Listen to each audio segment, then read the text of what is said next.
There's no real sign of any willingness to compromise on the red lines that have so constrained the position she finds herself in.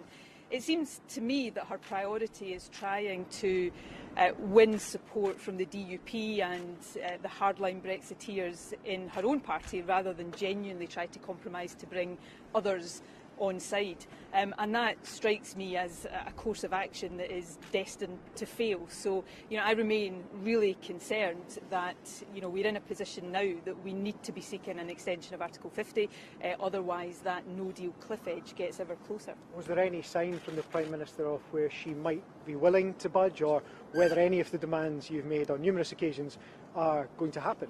Well, she was keener to rule out the things that she wasn't prepared to do: extend Article 50, contemplate a second EU referendum. I specifically asked her if she was prepared to at least put on the table for discussion red lines around free movement and trade policy, that if she was open to discussing those would open up different possible futures.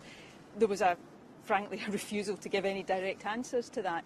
It seems to me as if she's putting all of her eggs in the basket of trying to win over the DUP and the ERG, playing to the right-wing, hardline Brexiteers, which is not only, unless something fundamental changes that I can't see right now, destined to fail. It's also taken the entire country, and Scotland in particular, from my perspective, down the wrong road, one that is going to be devastating for our economy, and particularly around free movement, deeply damaging to Scotland's population and therefore our economy in the long term. The Prime Minister said earlier that she thinks the worst thing that could happen now is another independence referendum. You said in response to that what the people of Scotland want is more important than what the PM wants. It sounds a bit like you're getting ready for another campaign.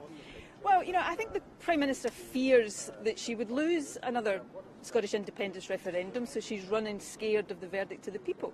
It's probably the same reason why she doesn't want another EU referendum, because she thinks she might lose that. I mean, people who are confident in their arguments don't run away from the verdict of the people.